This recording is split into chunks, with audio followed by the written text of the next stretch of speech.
guys, it's Emma, and happy Tourette Syndrome Awareness Month. So today's the 17th, and Tourette Syndrome Awareness Month started on the 15th, and it goes through the 15th of next month. So my plan is to make a few videos during Tourette Syndrome Awareness Month. I just applied for the Tourette Association Rising Leaders program, and the day after I applied, I got an email about doing a phone call with them.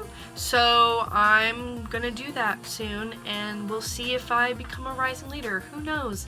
We'll see. That would be fun and great and amazing, and I'd love it.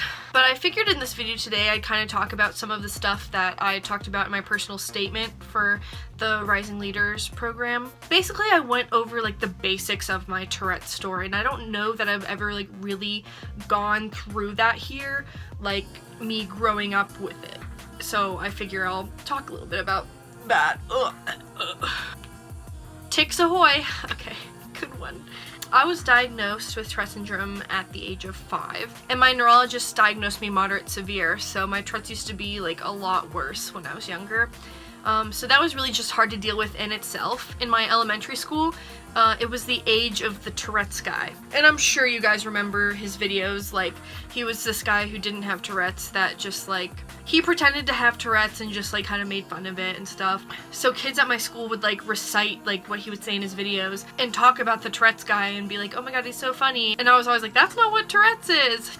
Ha! But that, among other things, including, like, just, like, you know, being so young and having this neurological disorder and it being just a lot to handle and a lot to kind of like confess to the kids around me, I just was really bad at telling other kids that I had Tourette's. So I would have my guidance counselor come into my elementary school classes every year, and she'd do like a little presentation on like neurological disorders, and at some point she would come around to Tourette syndrome, and then she would say, after like really like explaining Tourette syndrome well as what it is, truly what it is, she would say, oh, does anyone in here know someone who has Tourette syndrome? And I would always raise my hand and be like, oh, I have Tourette syndrome, because that was just like a lot easier way for me to like tell the kids around me, like all of my classmates, that I had Tourette's. Sometimes there was really weird replies from my classmates to that question.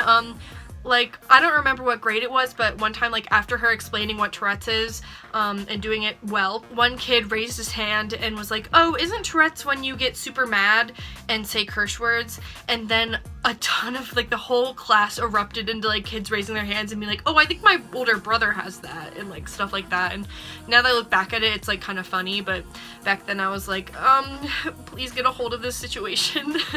Moving into middle school, though, I like became a bit more confident, and I knew more about Tourette's, and I knew how to like explain it better because I was just getting older. And a lot of times people would ask me why I was doing certain things, as in like my tics, and I would reply and tell them about Tourette's and tell them what it was and everything. And sometimes I was met with like an, oh, okay, like they wouldn't really fully understand it, but they would like accept me kind of thing. But a lot of the time I would get like either, no you don't have Tourette's, because they, even after I told them what Tourette's is, they decided in their minds that they had their concrete definition of Tourette's, of it, that it's just coprolalia, and they weren't gonna listen to what me, someone who has Tourette's, has to say. Some kids like would poke fun at me and whatever, but I did have this one friend.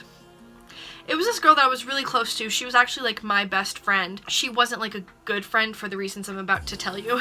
I'm not going to use her name because I feel like that would not be very nice. She would ask me a lot of the time, like, can you be normal? And a lot of the times that she asked me, like, can you be normal, is because of my ticking. And she just, like, I'd explained it to her. And, like, I told her that I have Tourette's and explained what Tourette's was. And she just, like, either didn't understand or didn't care, or both, because you don't have to fully understand Tourette's in order to not be a jerk. Something that was really like awful that she did that really got to me was that she would try to physically suppress my tics, and I was not down for that. I would actually get like pretty upset with her when she did it. I have this one really vivid memory of this one time that we went to like the water fountains. When we were in the same class, we went to the water fountains together, and I had to squat as a tic. I had to bend down, and she literally held my body up so that I wouldn't squat down and do the tic. And I was just so upset. I don't remember if I told anyone about it or what I did about it. I think I just was like, I have to do this, but she kept holding me up, and it was like the most torturous thing ever. So yeah, that was probably the worst friend I've ever had. And by probably, I mean, yeah, it definitely was the worst friend I've ever had. She also just wasn't very nice to me. But basically that, among a lot of other things, led to me creating the blog, Life's a Twitch. And I would write about my experiences. Sometimes I wrote little poems and stuff about that on my Life's a Twitch blogspot website. And then at some point I realized that people don't really like to read anymore, especially not people my age. And I was like, okay, I'll make a YouTube video. And there was also a YouTube video that kind of inspired me to make a YouTube video too. So that led to Life's a Twitch Emma. And so yeah, I started this channel in middle school and I've been running it ever since. Not very well. I've definitely taken like 5-month breaks at a time, and I'm sorry about that. I kind of just am not great at this. But anyway, so then next was high school.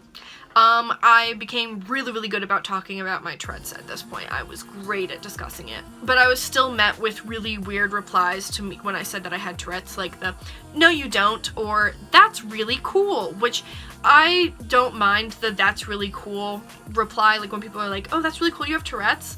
Like, I don't really mind that now, but I remember being like, it's not so cool back in the day. In high school, my Tourette's was just how Tourette's is. Like, for months or weeks at a time, it would be like really bad and then like not so bad, on and off. I remember that in my 504 plan, it said that I could leave the classroom at any time to go walk around and kind of like, you know, refocus myself and get my like tics out and everything. And I also used to call my mom to pick me up a lot. And I remember my Tourette's was so bad the second semester of my senior year, and my 4th period was French class, and I remember looking at my like school app at the end of the year and seeing that I had 21 absences in that class. I still got an A though, I don't know how. And then college came around and my Tourette's has just been, I don't know, bad sometimes, okay other times. Yeah, I went into college as an education major actually, because I was like, oh, I'm really good at English. I can write my butt off. Like, I'll just teach it, whatever. And then during orientation, I had a breakdown and was like, I don't want to be a teacher. And I was like crying to my mom about it. I don't know why I was crying. I was emotional. And she was like, okay, well, what do you really love? Like, what do you do in your spare time? What do you want to really actually want to do? And I was like, well, I have that YouTube where I talk about Tourette's, and then I talk about mental disorders and like stuff that has to do with psychology. So right then and there during orientation, I changed my major to psychology and did not change it since then. And I graduated college last week with a bachelor's degree in psychology and a minor in philosophy. No one cares about minors. No one ever asks you about your minor, but I have a minor in philosophy.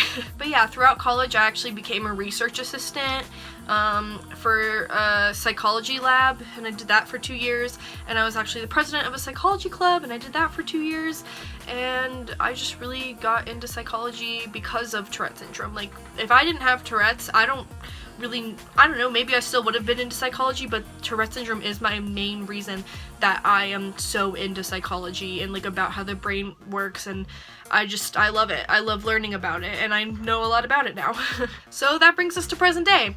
I'm currently an unemployed gal with Tourette's looking for a job. I would say my dream job would be to work with the Tourette Association. I think that would be so cool, especially doing something with research, because I'm just super into like psychological research. So yeah, that's like the basics of my story. I could probably write like a memoir about all of my experiences that like revolve around Tourette syndrome, but that's all I can fit into this like not 10-hour video. So happy Tourette Syndrome Awareness Month. I'll be making more videos soon. You can leave me questions in the comments and I'll do a Q&A. And thank you guys so much for watching. Like, comment, subscribe. Thanks, Twitches. Bye. I'm stressed, folks.